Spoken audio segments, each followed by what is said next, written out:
Goodness, Miko ko. Bentelog na naman. Wala nang iba. Eh, di ba gusto mo ibalik ang dating tropa natin like ako? So, syempre, kasama si Millie dyan. Madaling mapahamo yan. Ha? Order ka lang sa kanya ng Topsy everyday. Bibigyan sa'yo. Uy. Like, hindi ako ganun ka-easy, ah. Hindi ako ganun. Ganun ba? Naniniwala ako dyan. Pero, kayong dalawa, ah. Mamin nga kayo. Anong meron? Parang may something sa inyo, eh. Uy, nothing.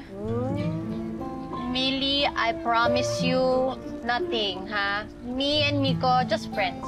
Friends? Yes. Friends Oo talaga. nga.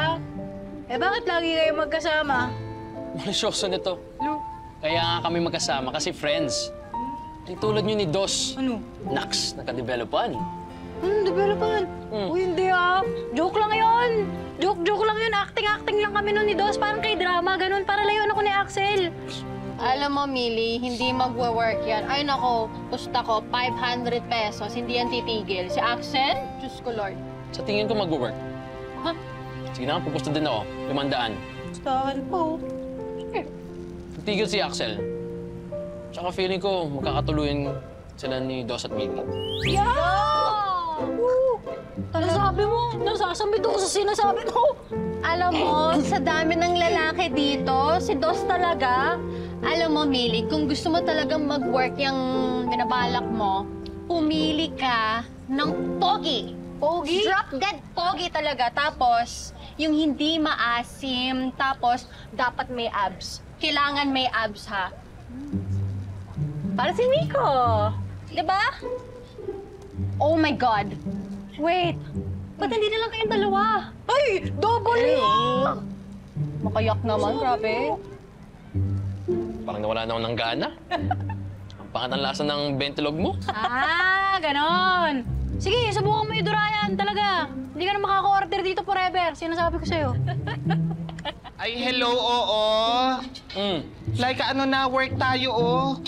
You're taking forever dyan sa atsu-tutsu ni Miko nyo. Pag-open pa tayo ng like a virgin, tumayo ka na dyan. Let's go. True, tama na din. Wait lang. Kailangan niyang tulong sa preparation niyo? Hindi na kaya ni Ram yan. Malaki naman muscle mo, di ba? Aray, laki. Aray. Sige, bye. Sige. Tignan mo nga, Miko, perfect na. Tulong pa.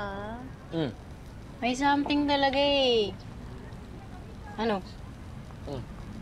Uy, bes.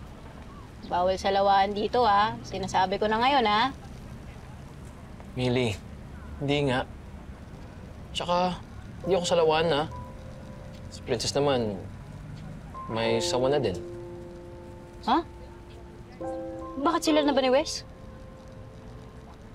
Hindi ko sigurado kasi hindi naman namin nag-usapan. Pero, parang. Kasi, lalim na ang tingin nila sa isa't isa. Iba na yung kilos nila. Iba na yung pagsasalita. Ibang-iba sa trato niya sa akin.